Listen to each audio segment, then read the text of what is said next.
Welcome to the Public Safety Innovators Podcast.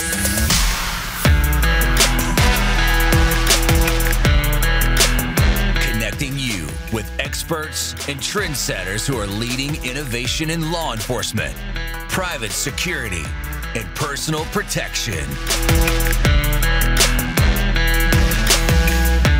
And now, your host, Adam Wills.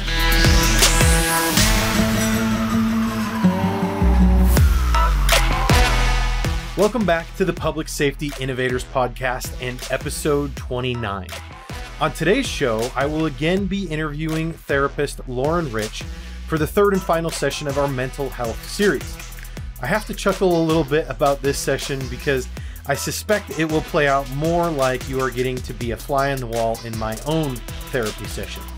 But don't worry, I promise I don't cry on the show.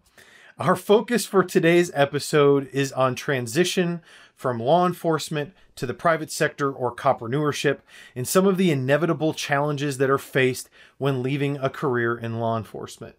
As stated in previous episodes, there will be some adult content, so please consider your audience while listening to the show. And if you haven't yet listened to episodes 27 and 28, I implore you to go and listen to those first and then come back to this episode. All right, here we go with my last interview with Lauren Rich.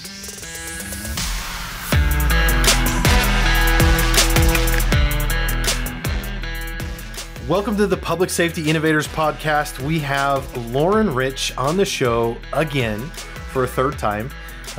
We're really excited because we are going to pick up right where we left off. But first, I just want to say, Lauren, welcome back to the show again. Thank you. I appreciate that. Thanks for being on and sticking with me. And I would presume that by this point, everybody that is here for episode 3 is here on purpose. They didn't just stumble on this episode and decide to listen to it. They're here because they listened to the last 2. They weren't bored out of their minds, even though we're talking about mental health. and they've decided I am coming back for number 3 because I am interested to hear what Lauren has to talk about as it relates to transitioning out of law enforcement and my mental health. Boom. Mm-hmm. Well, okay. Boom. So let's start. You said where we left off, which I think was with being a workaholic. Yes. So naturally, so many of you in law enforcement take double or triple shifts, whatever that may be. And then you end up leaving or retiring and you don't know what to do to fill your time. A lot of you, and my cop cousin included, is a copreneur on the side. I think everybody probably needs a side hustle, but he's got 3 or 4 side hustles. And so he is constantly busy and somehow still raises 2 kids. I don't understand that. Well, I do. It's just workaholism. But, when you think about that in transition, you're going to have to find something that, again, provides purpose and fulfillment. That's our number 1 goal. Our number 2 goal is steady and stable income. And that will come, in my opinion, once you find the job that actually provides purpose and fulfillment. But you have to remember that when you leave law enforcement, there's going to be a huge, almost grieving period where you have to figure out who you are as a person. Because for so long, you have just identified yourself as a police officer or a fireman or paramedic, whatever that may be. And now you really have to figure out who you are. Who am I? Who is Adam? What do I enjoy? Can I tolerate my family? Can I take family vacations? What can I see myself doing? And how can I take my natural talents and my career talents and meld those into a new future? And that can be a struggle for people. Oh man, there's a floodgate. There's a floodgate happening here as I just thinking about the things to talk about here, because this is, I guess this is endless. Fresh in my memory for one. Yeah, but there's so much truth to what you have to say, and I want to share some personal things, but I gotta first say, Lauren, like I don't believe in accidents and putting people into your life. And I have been very grateful to have connected with you, not only because you pay me lots of money, but also just, I mean, it's been a really good relationship for me, it's brought a lot of self-awareness for me about my transition out of law enforcement. And I shared at the end of the last episode that, I struggle with that workaholism and still do. The transition to being a cop and starting my own business and working from home came with a lot of, like, a floodgate of different challenges that I had to endure and deal with that I really wasn't prepared for. I kind of was looking at it through rose-colored glasses at first. I thought, man, I'm going to go from committing, 24 hours a day, 7 days a week, 365 days of the year to my job, because as undersheriff, I was on call all the time and I was working a lot of hours. And I thought, oh man, this is going to be great. I'm going to work from home. I'm going to get to do what I want when I want. And then the realities of that came in, and I do love that. I love working from home, but I also have to deal with the challenges of everyday life of parenting and my children that I didn't have to deal with before. And don't get me wrong, I love my children, but I used to be able to just go to work, right? And those things still happened when I wasn't at home. And then I'd come home and, I'd get to interact with my kids for a few hours, during dinner time and when they went off to bed. But now I've got to deal with all of those things all day long. And for those of you stay-at-home moms, like, they're just chuckling, I'm sure, right now. But there's challenges there. And I've shared this before on the podcast. I don't know if I shared it with you, but I'm going to reiterate it now for anybody that hasn't heard. That identity change was paramount for me, and identifying that sense of purpose. When I came home, my last shift, my last day as a cop, I came home, I took off my gun, my sidearm, my Glock, and I put it in the safe on my dresser, as I always do every night. And I am a huge proponent of concealed carry. Okay. I believe that if you are trained to do so and you have the will to do it, you should carry concealed, and whether you're a cop or not, off duty, and you should carry concealed. I struggled literally every day after that last day with pulling that gun back out of the safe and putting it on, because it felt like it was to wear that gun on my side was part of my identity as a police officer. And I no longer had a right to possess that identity. And so I struggled with that every day, putting that back on because of what it represented for me in my mind. And it took me like 6 months before I was actually able to pull it back out and start wearing it again, which was a long time. That first 6 months was hard for me in that, because I struggled to find out my purpose and my identity. Before I ramble on longer, I am sure you have things in your mind that you want to respond to about that. Well, one is, I would say these are generally jobs that we keep for decades, 20 at minimum. Some of you have been in longer than 30.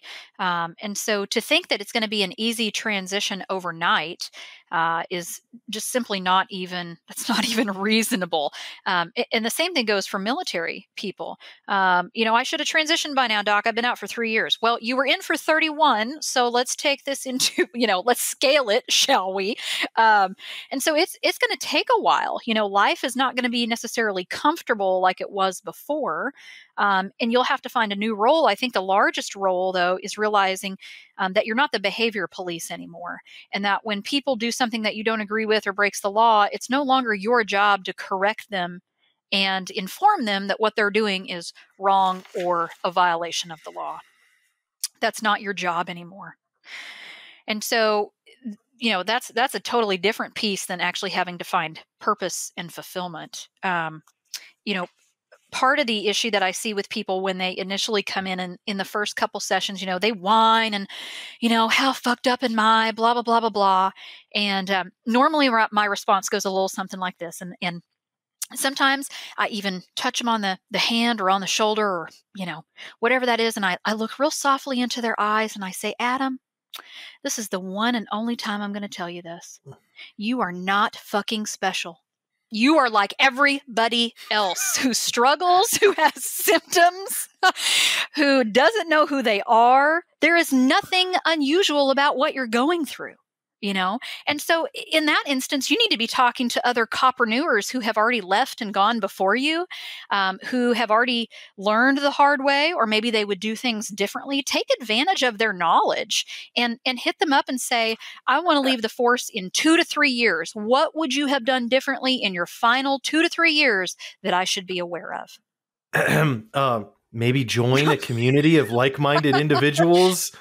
Other Maybe. copreneurs, shameless plug there. Sorry. But yeah. Yes, You're absolutely. right. And who in my community can you connect me with that will help me be successful? But this takes a lot of diligence. And if you're too busy avoiding life and living at the bottom of the bottle, I don't know that you're going to be able to accomplish that. So you have to make things a priority. If you want to be successful as an entrepreneur, you're going to have to lay the foundation before you leave. Don't please, oh my gosh, please don't leave without a job or income of some sort. You will end up depressed. You will end up with no purpose, and you will have no direction, and no one wants to live there. So before you actually leave the force, make a plan. You know, take the 6 months, take the 2 years. I had planned on leaving the VA for 2 years prior before I actually pulled the trigger. And granted, it took me a while to get all the pieces of the puzzle in place, but that was so advantageous because I was able to leave and I rolled right into a full-time practice where there was no lag in income, where I already had referral sources, where people already knew about me. I already had a website. Things were already established. And when you're able to do that, it will be a whole lot less stress on you and your family, because unforeseen things like pandemics can really throw a kink in people's business plans. Yeah. Yeah. I mean, so the interesting thing was, I had plenty of time to prepare. You know, my business was solid. I'd say, I mean, that's probably the best word I can come up with, but, you know, I didn't leave with nothing. Okay. But I really struggled with the sense of purpose. And part of that, I'm sure, is because what I'm doing now, for all intents and purposes, really has nothing to do with law enforcement. Okay. More so now than it did when I first transitioned out, but I really struggled with that. And man, God bless my wife for her patience. Cause that first 6 months, I'm serious. It's you rough. know, it was hard for me because, and I told her, I said, you know, I'm struggling to understand what my purpose is anymore. And sure, I like what I'm doing. I enjoy working for myself. I'm making more money now than I ever did as a cop. I'm working from home and getting to spend more time with my kids and my family. I have the flexibility of running my own business. You know, those are all good things. And I'm like, there's nothing wrong with what I'm doing, but there was this lack of purpose. And I'm like, what am I doing? Right? Like before, I could get up every morning and be like, okay, today I'm going to work on this case and I'm going to put a child molester in jail, right? Today I am going to go, you know, I'm going to go arrest a bad guy. I'm going to go try and break up this dope ring. There was always a mission. Purpose. Yes. There was always a mission to accomplish. Yes. You have to figure that out. And I, like I said, I would encourage everybody to figure that out before you get out. And part of the workaholism may be avoidance, but the other part is if you're an entrepreneur, you're just a naturally driven, high achieving individual. And I try not to do a whole lot of work at home. I still end up working 50, 60 plus, maybe more hours a week. And my husband and I, we own 2 businesses. You know, he farms and runs the orchard full time.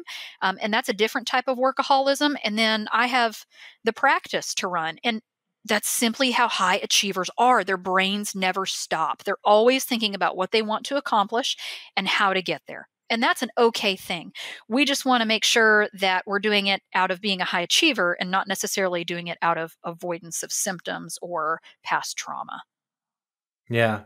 Well, and part of what I want to respond to there too is I don't want to put a false burden on anybody to, you know, hey, figure out what your sense of purpose is, man. You know, like figure it out. Like, it doesn't necessarily come that easy. It's not something that should be don't put a false expectation on yourself that, I'm going to be able to figure this out right away. Because I know I didn't. It took me a while. And it didn't click for me until I started working with clients that were in the public safety space themselves, or were also former cops. And that's where it really clicked for me. And this podcast was huge for me. And so, like the Leo to CEO has really reinvigorated my sense of purpose, helping other cops do the same thing that I struggled to do and overcome those challenges of transitioning out of law enforcement,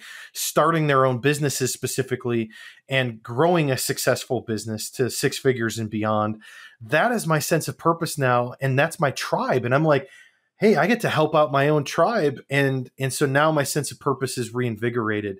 And that has been huge for me. And I just, again, I want to stress, I don't want anybody to have false expectations. It might take you a little bit of time to figure out what that sense of purpose is. Don't expect it to come immediately. And a lot of you, you've had, oh gosh, this is terrible of me. What's his nose? The live 911 guy. Golly, Chula Vista. Oh, what is his name? Fritz Reber. Yes. Okay. So, you take him, for example, and in his creation and being a copreneur was to simply solve a problem. He identified a problem and he came up with a really great solution. And so some of you will transition into private security or whatever that may be. I have people who, for example, did, very specific intel work or missions or maybe munitions work in the military, and they transition to a defense contractor. And so part of it, you're going to have to ask yourself, do I even want to be in this realm anymore, or do I want to find something completely different? And that will vary by person, of course. But sometimes those new transitions are easy to slide into. And so then you're no longer a government or, department employed person, and you're working as a third-party contractor and things like that, and you have a lot more freedom. And so I would at least give those job opportunities a chance, because I think you would be shocked at how quickly you can grow as a professional by working in the private sector and seeing what they're doing versus what government was doing. Does that make sense? Absolutely. Yeah. Absolutely. So if you don't feel like you're ready to jump into the entrepreneur world, go work for somebody who does similar work, Live 911 or drone work or Raytheon or, Northrop Grumman. Learn about business. Yeah. Learn about business, Yes. Learn about client and customer interaction, learn about bookkeeping and how to focus on profit and revenue. And there's lots of things to learn about business that are awfully important. Go pick up Business Made Simple by Donald Miller, and that will open your eyes to everything you need to know. It's essentially a MBA in 60 days. So go pick that book up, or if you can read it faster than 60 days, then you can get it faster than that. But what other things do you see cops struggle with after they're transitioning out of law enforcement? Well, I think sometimes it's a marriage issue. I feel like that's a very large one. Now that they're not gone all the time and they're actually, around their spouse, they may discover that they don't like each other or that they're not compatible, quote unquote, anymore. And so sometimes those are personal struggles that we have to deal with after we've discharged or after we've retired. Mainly I would just say the identity piece, finding new purpose. And really, I think another struggle might be that you're going to have to find a new social circle. And the struggle will be people don't get it. I don't fit in. They're all sheep, so to speak. And there's no sheepdogs anymore. Where's my sheepdog circle? And I will say on my story brand end, I chewed up and spit out 5 coaches before I found you because they were all snowflakes. And I couldn't get anywhere. Because no one was speaking my language. And no one was speaking the language of my clients. And so it may take you a while to figure those things out, but be patient with yourself. So if it takes a while to find a new social circle, that's fine. If you if you are struggling with substances, this is going to be a really hard time for you, because you're going to be going from very occupied to very unoccupied. And that's a dangerous place to be if we have an alcohol problem, a sex addiction, a pornography problem, whatever that may be. Yeah. Yeah. Good point. I could tell you one of the things that really kind of took me by surprise that I had to kind of deal with, and probably, and to some extent I still am, it was that I almost had to rediscover who I was after I left law enforcement. And I wasn't prepared for that to be something I would need to do. But it kind of dawned on me one day that I was now a different person than I was back before I started in law enforcement, and even in my early days of law enforcement. And for whatever reason, I had never recognized that up to my last day in law enforcement. I hadn't realized how much I had changed over that period of time. And I think that was just because I was so immersed in what I was doing and being part of my sheepdog pack, and just putting on the uniform every day and getting after it and saying, well, that's just who I am. That's what makes me up. And then all of a sudden now when I'm separated from it, I'm like, okay, there's things about me that I really used to like about me that I'm having a hard time reconnecting with. And how do I get those things back? So like my fun-loving, happy-go-lucky attitude, which I still feel like is there, but I'm not as in tune to it as I used to be before I was a cop, where I was just able to be, or I could just go do anything and not have a care or worry about it, and have fun no matter the circumstances. That's a struggle for me. Mm-hmm. Yeah. And it will be. I think one other struggle is hobbies. What do I enjoy as a person? Because I'm so used to working doubles or triples, I never had time for hobbies. Do I enjoy basketball games? Do I want to be a YMCA coach on the weekend? Do I like fishing? Do I want to do it enough where I enter tournaments? Whatever that may be for people, but we have to have things that are just ours and no one else's. Remember that. Just yours and no one else's.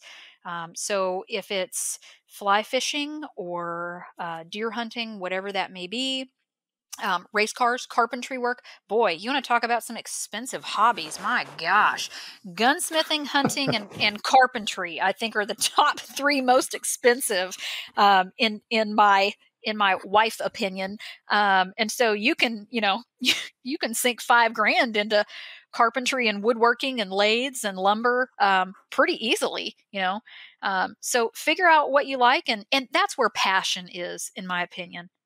Find something that you're passionate about in that sense. Volunteer work, church camps.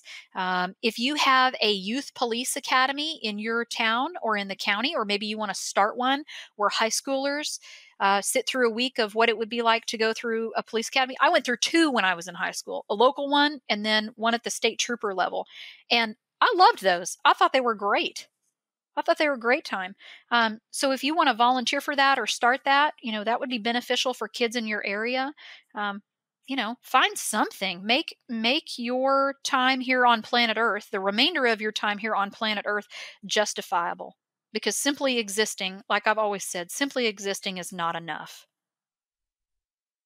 Yeah, absolutely. I mean, there's lots of ways to plug into your community in a way that connects with your background in law enforcement. And I think that's really important to seek out those opportunities, not just wait for them to present themselves, but to actually seek them out. Mm-hmm. Absolutely. And if you reinvigorating decide that sense of purpose.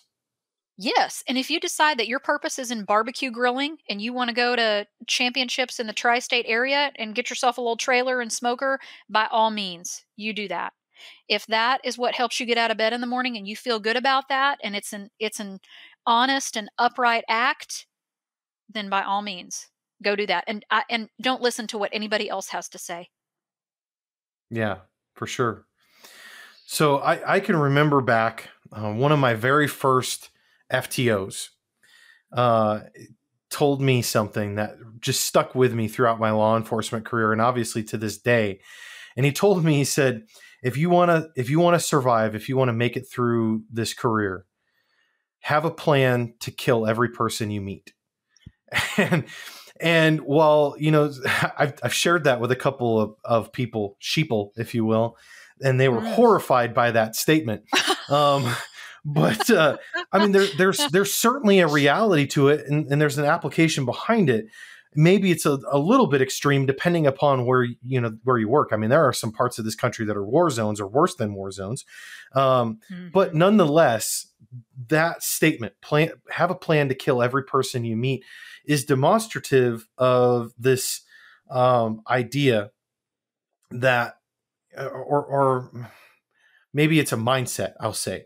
It's demonstrative of this mindset that law enforcement has, where we are constantly on guard, right? Everywhere we go, we're looking for the next threat, and we're analyzing everybody and everything. We're checking corners everywhere we go. And when we go to the restaurant, we sit with, facing the door, and right. And so how, being in that environment for 15 years and always being hyper vigilant, how do you overcome that? Or do you overcome that? Or does that just become a part of who you are, and you recognize it and accept it and go forward with that once you're in civilian life once again? Or is there a way to change that? Well, one thing is, do we want to change it? Do you as the retired officer even have a desire to change that? Is it a problem? Does it interfere with something? There's a couple trauma treatments out there that, for example, let's take prolonged exposure. They have you create a list of things that you avoid or that create high anxiety. And in the process of going through trauma work, they expect that you're going to confront these things. And one of those simple things is sitting with your back to the wall or where you can see the door in the restaurant.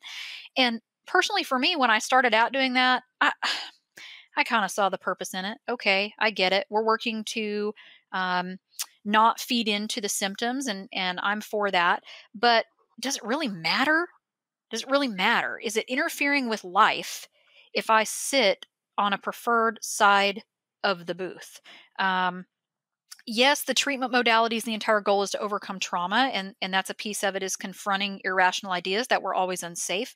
But again, is it a problem? Am I okay with doing that? Is my spouse okay with doing that? And I'm not going to lie to you. We go to the Mexican joint, and I stand there. My husband gets the pick of seats when we go. That's at every restaurant. I always let him pick first, and I don't mind. It's not a big deal. It is what it is. And if it makes him more comfortable, then what's it really matter? And so I think to a certain extent, you have to pick and choose, what's really problematic for you? What's really problematic in your spouse's opinion? What do we want to address? The hypervigilance piece has been so ingrained in you that if you, let's say on a 0 to 10, let's say that you sit at about an 8 all the time. I would say, yeah, we need to work on that. We need to get that down to a manageable 3 or 4.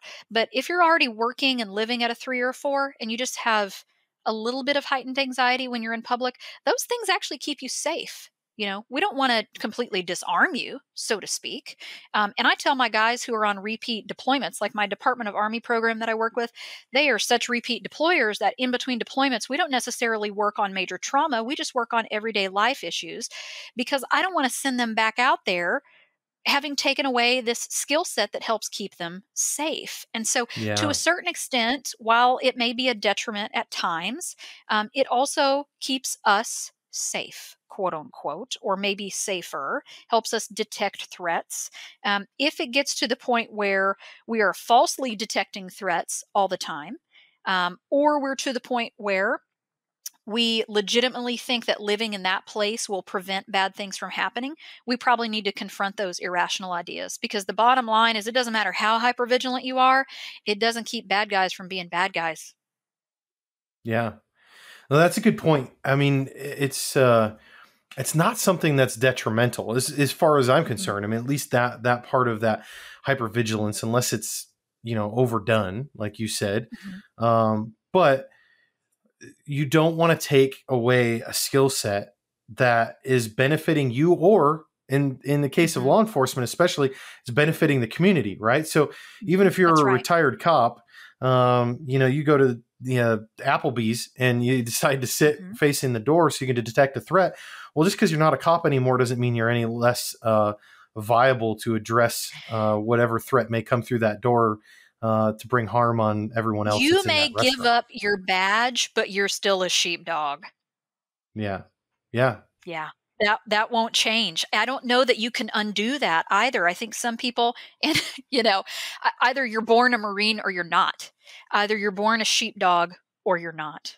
Those types of things. And so, to a certain extent, are we asking people to be something that they're not? And again, in love and advocacy of good men all across America, is that men are wired to be protectors. You can't undo that, nor should we. Yeah. I agree. Mhm. Absolutely. I think it's disappointing that unfortunately society is trying to tell us otherwise anymore, that Mhm. that's That's right. toxic That's right. masculinity. Yes. But you're right. Yes. We are wired that way, and not, it's not Mhm. just men. I mean, there some of the best cops I know were female. So I don't want to Mhm. leave them out of this conversation either and make it just about men. Mhm. But yeah, I mean, just because you leave law enforcement doesn't mean that you're not a sheepdog anymore. That's right. That's right. And again, our experiences make us who we are. And we have to value and cherish those and give them the respect that they have earned. And so I don't know that you need to change it unless it's a detriment. And you'll probably mellow over time. I suspect you will. I've had veterans that have mellowed over time, but it it takes a while. And I think one of the struggles after you're out of police work or after you're out of the military is that a lot of you just end up in random fights for no reason. And I think it's just this alpha male, come F with me, stamped on your forehead or something. I'm not quite sure how that ends up happening, but I think sometimes the shit birds, so to speak, out there will pick you out of a crowd because of your stature, your demeanor, the way that you present yourself, and then they want to go rumble. I think I could speak to that a little bit. No, Hmm. I haven't, I haven't gotten myself in any fights since I left law enforcement. But if I'm being honest, I've wanted to, right? And I Hmm. think The part of that opportunity was is, there. yeah, well, and regardless of the opportunity or not, I've thought about it. Like, Hmm. I mean, part of it is I used to box as well back when I was a cop, and part of that was to keep in shape. But it was something I enjoyed as an outlet as well. But Hmm. I think I don't think necessarily cops get into law enforcement for the purpose of chasing an adrenaline rush or an adrenaline high. But I think eventually, the longer you're in it, the more you get used to that adrenaline rush. And I could tell you, I've struggled with not having an outlet for that. And I'm still trying to figure out what that outlet is. And there have been times where um, I want to get in a fight with somebody just because I want an outlet for it. And, at the Yes. time, interestingly, when I was a cop, I was always trying to avoid fights, right? Like, I don't Hmm. want to get in a fight because I want to go home safe tonight, right? Um, Hmm. Not that I would shy away from the opportunity when it came, but now I've had it on my mind sometimes where I'm like, I almost think back to some of the fights that I have been Hmm. in a more glorified manner than what I did when I was still on the job, because I'm like, I could use a fight like that right now. Like, I just want to go get in Hmm. a fist fight with somebody and get in a brawl because it would feel good. Like, I'd get an Yeah. adrenaline rush out of it and it would just feel good. Hmm. And that's not abnormal. And so sometimes we have risky behavior because we're seeking out the adrenaline, and sometimes it's just because of unresolved trauma. And everybody looks like a threat. Even if they're not, everybody looks like a threat. I had one guy, oh man, precious Marine, loved him.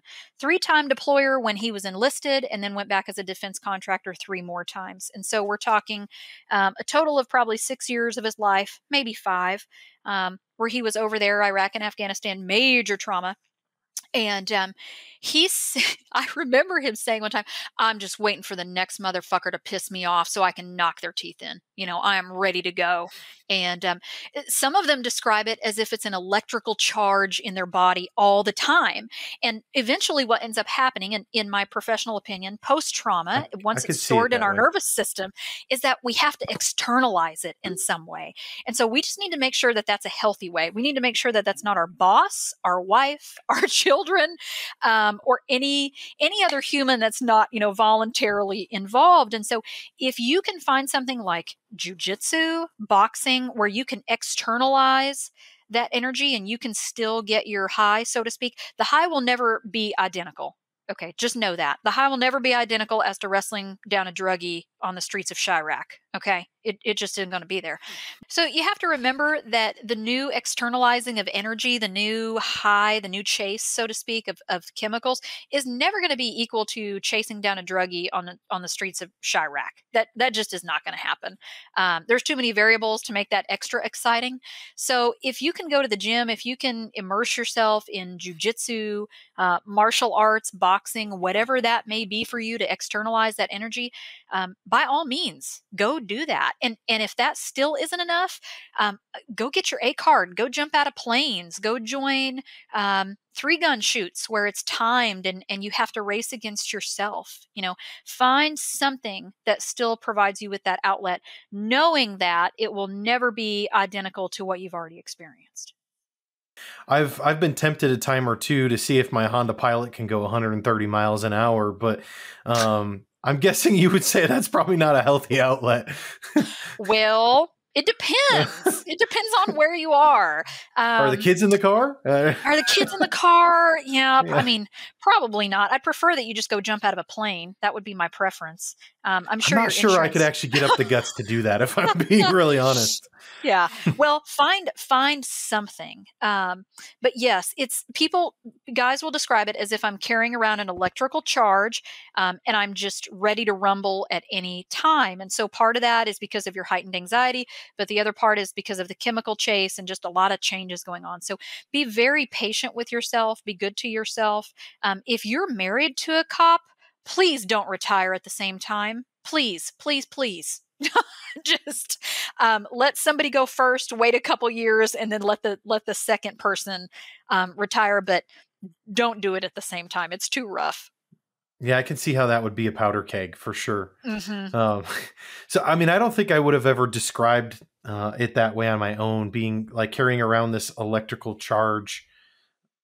So one question people have a lot of the time is, how do I find the brotherhood? Is that kind of something that you could speak to a little bit? How did you supplement, so to speak, once you got out? Well, I mean, I don't think I figured that out, quite honestly, until very recently. And I think the challenge behind that for me, especially, is that I live in a really, really, really rural area. My nearest neighbor is a mile away. The nearest grocery store is 30 miles away. Right. And so we live here on purpose. I mean, I like living out in a rural area like this, but it doesn't make it easy for me to necessarily connect with, a group of people like that. And so that was a challenge for me. I really missed the camaraderie and the brotherhood and being able to come together for a singular purpose. And I wasn't really sure how to gain that back. And it really kind of fell in my lap because of this podcast and being able to start connecting with other copreneurs that are transitioning out of law enforcement, starting their own businesses, or have already transitioned out and are trying to grow a business, and being able to start the Leo to CEO community. That really, to me, that's brought back that sense of camaraderie, brotherhood, sisterhood, and feeling like I can reconnect with my pack again. Mm-hmm. So one easy thing is, like the Leo to CEO programs or the Vet to CEO or my husband is involved in, but not deeply involved in, the Farmer Veteran Coalition. And we live in a very, very rural, isolated area as well. No internet. Not because I don't want it. It's because it's not even out there. There's no there's no company that works out there. And so, yes, isolation is definitely a problem. But if you are in the business world, I would say for sure, find that Farmer Veteran Coalition, find that, Leo to CEO group that can help you grow as a business person and entrepreneur. I would be very, very cautious. And I hope that the world has learned that the internet connection is not good enough for people, that isolation will kill you. It'll make you more depressed. And Corona is proof of that. Because before Corona, everybody said, oh, we can do it on Zoom. We can do this and we can do that. And Corona, if it did nothing else, it proved that people need human interaction. We cannot survive without it. And so if you can find somebody like in your business group or whatever that may be, even in the tri-state area, if you can meet halfway for lunch or half a day of meeting or whatever that may be, do that. I would say if there's a retirement group around or retired FOP officers or the local shooting club or the golf course, whatever that may be, a lot of you will end up there. I don't recommend places like the bar and bike gangs. Those are definitely not my top recommendations. While a different type of brotherhood, it will not help, serve your purpose. And the other thing is you're actually going to have to make the effort. Don't expect that these things will come to you. You're going to have to reach out. The veteran community has a crap ton of nonprofits. Just because they're a nonprofit and just because they're run by a veteran or law enforcement officer doesn't mean that they're of quality. And so if you don't like it, if you're not happy with it, after about 6 times of attending, then don't go back. But I don't want to hear anybody complain that they went one time and they didn't like it. One time is not good enough to get an accurate assessment or judgment. You have to actually give it a chance. Yeah, agreed. I've said it on the show here a number of times. Isolation is the enemy of excellence. And I truly believe that is the case. I mean, you can't isolate yourself, especially when we're talking about transition. And you just because you're not an active law enforcement officer anymore doesn't mean that you can't still be part of the pack or a pack.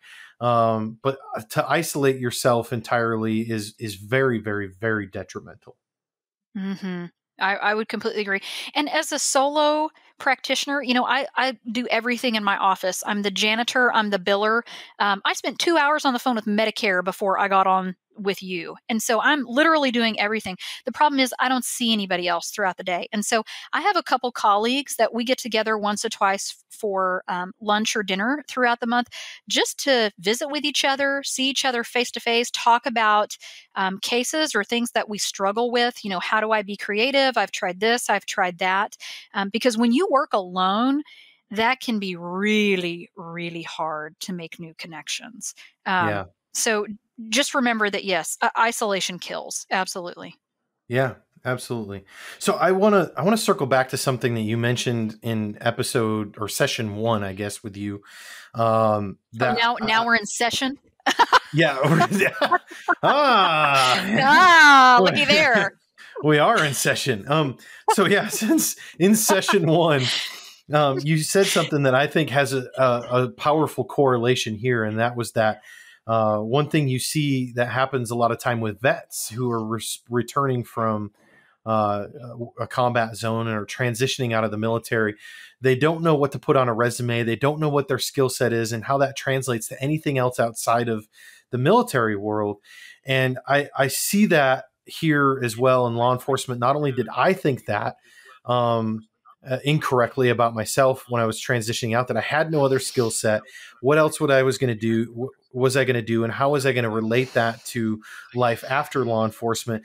But I've also heard that come out of the mouths of other former cops or current cops in the Leo to CEO community that have said the same exact thing.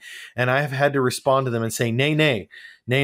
You don't even recognize how many skills you actually have from your career in law enforcement. And I think that same challenge presents itself here. So how do we overcome that? Well, first of all, those are all excuses. They are absolutely all excuses to take the lazy way out and to not be thorough, or it's a reason for somebody not to hire me because I didn't know what to put on my resume. Well, okay, that's part of growing as a person. And second of all, I would say simply start by pulling the job description, compare resumes to other cops. I would definitely, in your Leo to CEO group, I would have them all swap and critique their resumes.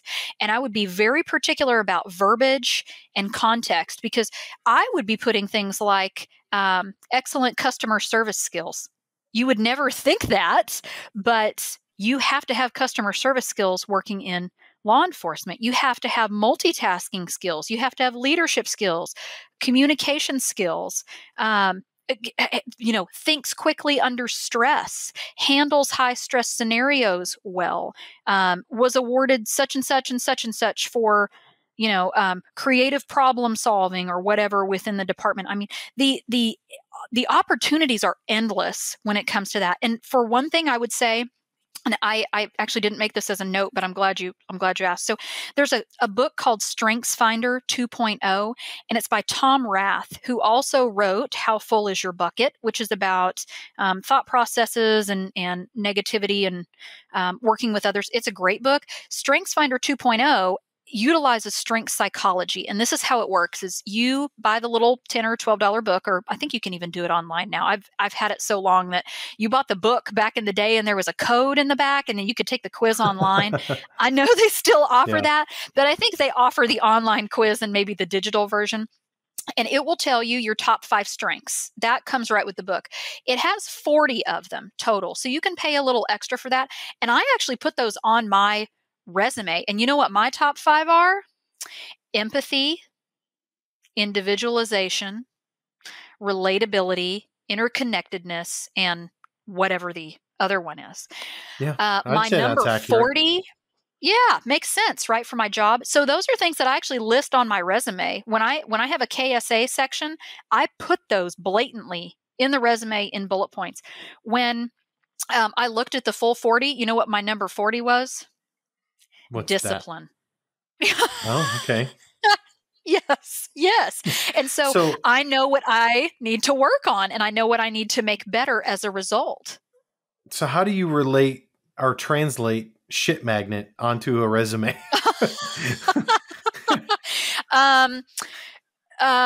Does well with confrontation. Confrontation de-escalator. Yeah. Okay. Yeah. All right. Thought you got me, huh? Yeah. Good job. Yep, that's exactly right. Yes. And so don't ever think that you don't have something to offer. And again, all we're doing is combining natural skill set, natural talents, and career capabilities. Okay. And in StrengthsFinder 2.0, one of the reasons I love it so much, not just because it's so simple and straightforward, and because of the categories and how it tells you to work with other people. So for example, it would say high achievers need to communicate this way with the interconnected people. So it's going to give you projects that you can work on with other people. In fact, I would have your Leo to CEO class do this, but it will help you articulate and give you verbiage to put on your resume, because everything that you have done in law enforcement, from answering the call from a dispatcher to dealing with a mom who's upset because she lost her kid in the grocery store, is going to be applicable in some form or fashion on your resume. Yeah, absolutely. Well, if I could summarize, I think the main point of everything I think we've talked about, especially in this session, is that whether we're talking about our resiliency or our mental health or understanding what our skill set is and how that relates to life after law enforcement, it's really all about being introspective and having self-awareness. Would you agree with that? Mm-hmm.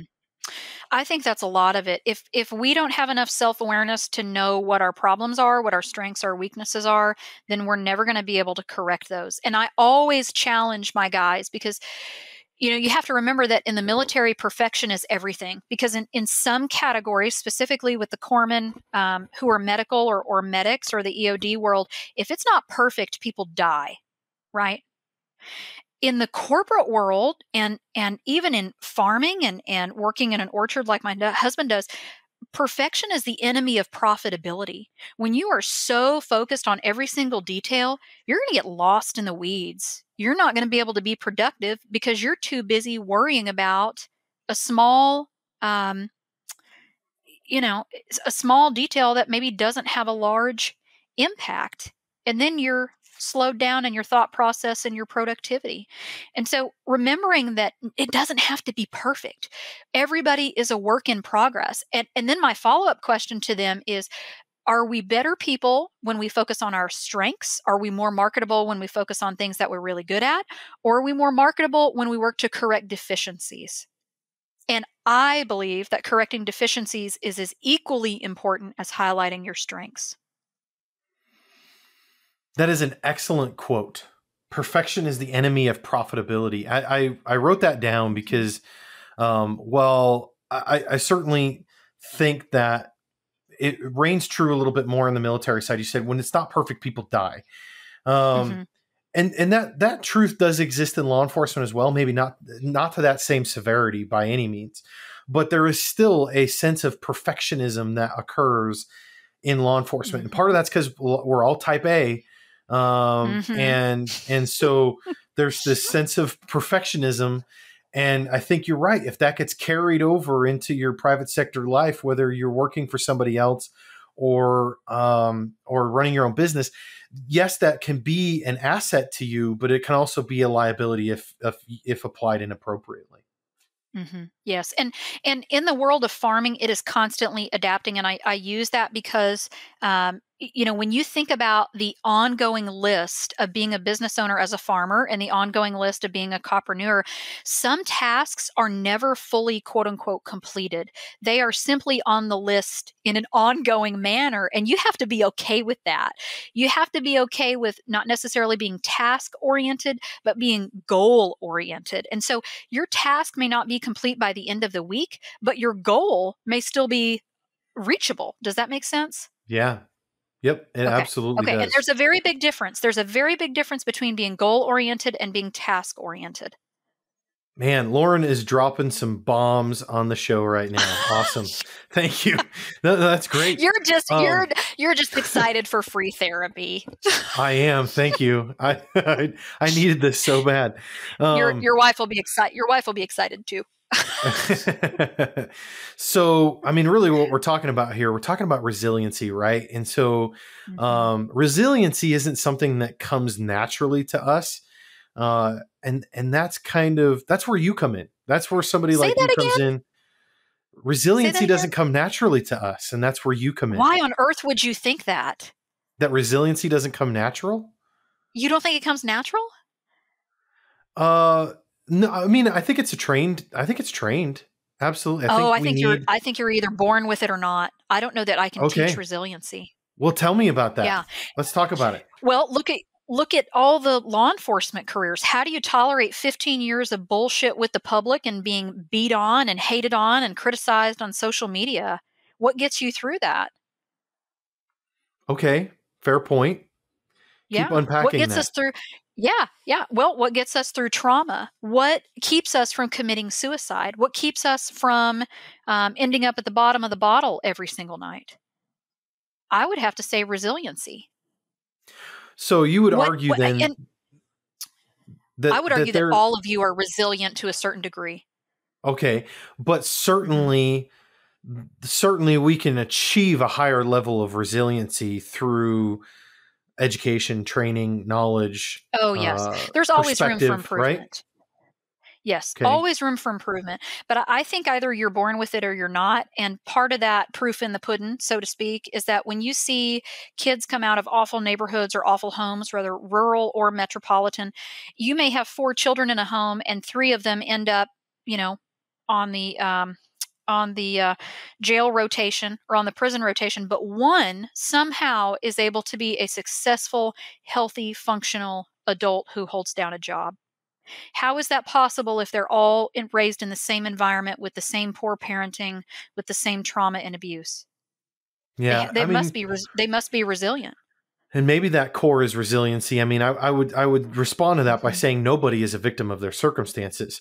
We can all rise above our circumstances, but maybe that's because of resiliency. Yeah, I think so. And I think cops and veterans especially are some of the most resilient. You'd have to be to sustain a 20-year law enforcement career, a 30-year law enforcement career, when you see the worst of the worst happen, and yet you still show up to the job committed to helping people. I mean, it's either that or you're just fucking crazy. Yeah, well, what are that's another session, I guess. that's another session for another day. But I mean, you're not expecting the same result. You're not doing the same thing expecting a different result. Pardon me. But to be committed like that, yeah, that's exceptional. And that's why you get, not just anybody can be a cop or a fireman or in military service. That's why not everybody can be a combat trauma therapist. You're either made for it or you're not. So, but yes, there's always room for improvement everywhere. Yeah, and thanks for being willing to tell me I'm wrong. But here's what I was trying to do there, Lauren. You don't just see patients one-on-one in your office. You spend time doing resiliency consulting and coaching and speaking at events, working with law enforcement agencies, as well as companies in the private sector and corporate security, private security, that sort of thing. And I wanted to give you an opportunity to really talk about that a bit, what you do there, and how that translates. What does that look like? Well, it kind of depends on the agency because it's all tailored to whatever they need. And that originally started when I was seeing a veteran at the VA who's about a GS-15, which is pretty high up. He was the chief of a security division as an Army civilian employee. So he's a veteran. He's deployed multiple times, and now he's an Army civilian employee. And we're doing trauma work, and he goes for a pre-deployment physical. And all of a sudden, all of the VA records are on the doctor's desk. And we realized at that point that the DoD had access to everything that the VA was doing, which meant that his security... Yeah, which meant it's a huge deal, which meant that his security clearance was on the line and everything that we had done was going to be basically exposed, which is, why we chart vaguely. There's a purpose for that. And so as a result of that, we developed a Army coaching resiliency program that requires no mental health diagnosis whatsoever. And so we do sessions on not just leadership and career planning and development for people, but how to talk about suicide, how to watch your coworkers, how to take care of yourself, how to stay married. And we also have a one-on-one agreement to where they can come see me anytime. Part of the beauty of that is that I am not at their location. There are multiple locations that I work with, and so we just telehealth everything, but they don't have to run into me in the office. They don't have to see me in the hallway. Everything is confidential, and at the end of the month, all that leadership knows is the hours of service that I provided. And so we're doing the very best we can to protect people's security clearance and really their jobs and their livelihood. I do the same thing, or at least try to tailor things for different agencies. And so if it's private security, that's completely different. We have a lot more flexibility because it's not government or defense contractors. Those have a lot more flexibility too. And I've even proposed to one that we create almost like a QRF team or quick reaction, so to speak. That way, when something bad does happen, I'm accessible because they had the same issue. They were calling the EAP team and they were getting a generalist who had no clue about their field, their background, their employees, or anything like that. And I'm sure this defense contractor in particular has a set of challenges because of what they do. But I'm sure other agencies have the same challenge that if something bad happens or if someone is suspended or let's say someone even commits suicide, an investigation is opened up. And so now we have not just the coworker that we lost and the suicide to deal with, but we have to go through their things. We have to go through their desk, through all their emails, through all their documents. We have to ensure that nothing was given to any foreign entity. We need to clarify whether or not blackmail was ever involved. And so somebody may die in February. They may kill themselves February 1st, but the investigation continues through September 1st. And that's exhausting. That's absolutely Yeah. exhausting. And if you think that losing a coworker isn't bad enough at suicide, let's try tacking on an investigation into critiquing their work and how they were doing. Yeah. Yeah. And I'm So, assuming that that's not just within the company that's taxing, but on family correct. members too, to know Correct. I mean, they're dealing with this, this traumatic experience of a loved one who's taken their own life, and yet they're Mhm. under investigation of sorts. And, Mhm. I mean, all the way around, that's a challenging experience.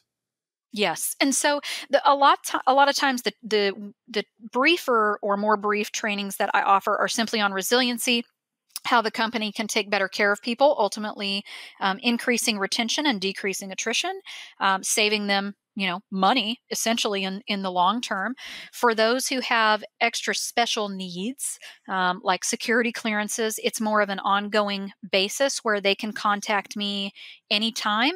If there's an issue, drop whatever I'm doing, go to that location, take care of it, get out of their hair. Nobody sees me again for 6 months to a year. And so we've kind of got two different pieces that help complete or help meet that company's needs, depending on what they are. Okay. So if I'm, let's say I'm a manager, a leader, a director of a corporate security team at, a company like Amazon or Google or Disney or Facebook, Scott Walker and Carlos Francisco. What sort of help can you offer? What sort of help can you offer them? I mean, is that is that up your alley? Is that a phone call Oh, that they should be making absolutely. to you? Well, And give me what an do you do there? example of what's an example of an obstacle that they would face, that their employees would face. I'm not sure that I'm qualified to answer that, to Okay. be real honest. But I would presume that some of the challenges that they face are a lot of the time probably wrapped up in their backgrounds as well. I mean, we're talking about a lot of Mhm. former law enforcement, former military that become part of these corporate security teams. Mhm. And so just like I'm carrying a lot of my own stuff from my law enforcement career into what I'm doing now in the private world, so too are they. Mhm. So, I mean, I imagine that presents some challenges. Well, so let's say we have an issue with excessive force or whatever that may be. There are things that we can do and discuss, whether in group settings or one-on-one with that person, that can help reduce the risk. I mean, really, that's ultimately what coaching and resiliency from a financial business standpoint is all about, is reducing risk and liability. Because if you have guys who are showing up and they smell like alcohol, that's a problem. If they stink of alcohol in the morning when they get there on the shift because they've been up till 3 and shift starts at 8, you got some issues. Excessive force is always, it seems it's always an issue across the board. Sometimes it's smaller things like, and I normally really dislike the word occupational hazard, but let's say it's something of an occupational hazard where they had to witness or make a decision that resulted in more trauma. And so we can reduce that, fairly quickly. And with the defense contractors, you have to remember that a lot of this is reconnaissance and surveillance, drone work and things of those nature. And so they are actively participating in, um, let's just call it wartime activity, from a computer in Missouri or a computer in Florida or Texas or California that's halfway around the world. And so we really have to remember that just because we're not physically present when bad things happen doesn't mean that we're not exposed to the trauma. Yeah. Excellent. So All again, right. the legal attorney answer is it depends. It depends on company needs and what they're trying to accomplish. Awesome. Well, I would certainly encourage anybody to reach out to Lauren. If you've got a unique situation to talk about, obviously Lauren is well suited to respond to those things. And so, well, it's been fun. 3 sessions. We've talked a lot. We've unpacked a lot here. It's good stuff. Is there anything that we've missed, anything we've left out, anything you really just had a burning desire to talk about, or any closing thoughts?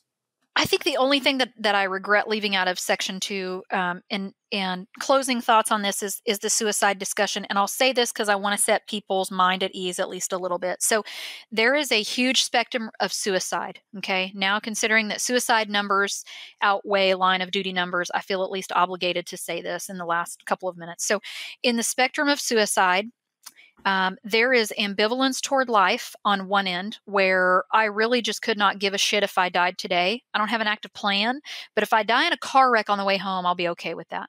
Okay. On the other end of the spectrum is 5 o'clock, my favorite firearm under a tree in the pasture with a note on the dashboard. Okay. Very specific, detailed, active suicidal ideation, passive versus active. Okay. A lot of you live in the ambivalence toward life spectrum on the passive side, and that's totally normal for everything that you have been through. So if you go see a provider, or if you're ever talking to a coworker about suicidal thoughts or whatever that may be, you need to clarify what you mean, because you may say yes to suicidal ideation and you just mean I'm okay with dying in a car wreck on the way home. Your provider may hear, oh, he's having suicidal thoughts. Gosh, we probably need to get somebody else involved. The other way that this is going to help is when you talk to your fellow officers about it, I would ask them, if you did it, how are you going to do it? Do you have a plan? Do you have a time, a place, a means? And if they kind of hem-haw around and maybe the next sentence is blah, blah, blah, but yeah, we're going on a Boy Scout camp out next weekend. That is a future-oriented plan. That means that they're in ambivalence and that they don't actually have an active date or time. They have not narrowed anything down to actually execute that plan. And so I would really clarify. And one thing that I asked a veteran of mine one time, he had gotten in trouble, had unaddressed trauma for years, and ended up in a road rage incident that resulted in 2 assault and battery charges with a deadly weapon and 1 leaving the scene of an accident because he ran a car off the road. So during treatment, after this happens, and that's what brought him in, he said, I really just could not give a fuck anymore. I'm getting more suicidal with each and every passing day. And so if suicide is our 10, I said, how would you do it if you were going to do it? If this is our 10, and he said, I would just drive off a bridge.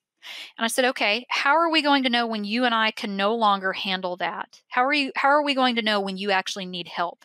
How will we know when you're getting closer to actually implementing the plan? And he said, I'd stop wearing my seatbelt. So we put that at about an 8, and we make the agreement, again, the therapeutic alliance. The agreement is you and I, in full disclosure, you have to tell me, you and I, in full disclosure, can handle everything from a 0 to an 8. That is not a problem. If we hit the point where we're at an 8 and you are no longer wearing your seatbelt over the bridge, then we need to get extra support. We need to consider a stay in an acute center, or we need to identify exactly what else we can do to keep you from committing suicide. And so when you think about how you communicate with people, it's not just, do you feel like killing yourself? Because they're obviously going to say no. Everybody is going to say no to that in law enforcement. But when you say, do you just not care about living anymore? They'll say, yeah, I'm done with it. I'm over it.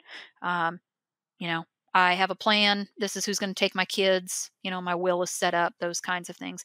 And don't be afraid to have that open dialogue. You're not planting seeds that they haven't already thought of. I am really, really assertive about it. And I tell my guys that in the first session or two, and I explain the spectrum of trauma, and I explain the agreement, and that I will advocate for them to the very, very, very best of my ability, and that we will find the very best care if we ever hit that 8.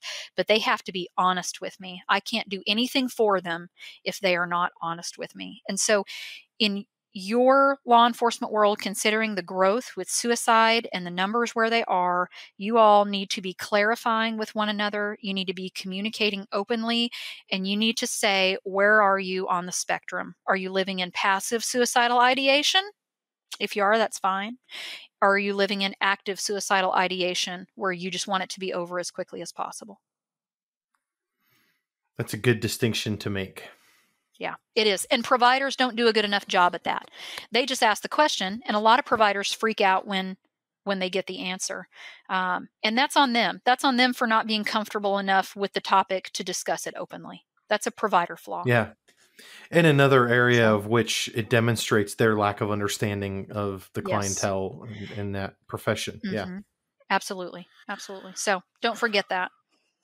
Awesome. Well, it's been great having you on the show. Thanks for being on.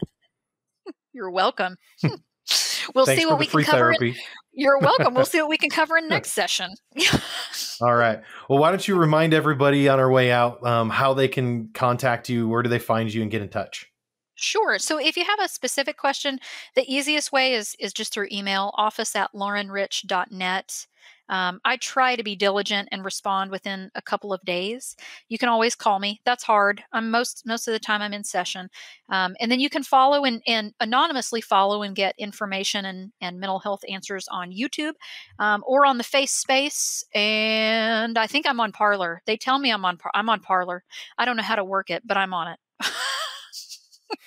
Is Parler even back yet? I don't know. I think the site is, but the app isn't. And I'm sure once this airs, I'll be banned from that too. Probably. All right. Well, we'll both be banned together. That's right. That's right. Okay. All right. Well, it's awesome. Everybody, thanks for checking out the Public Safety Innovators podcast. And as always, stay innovative.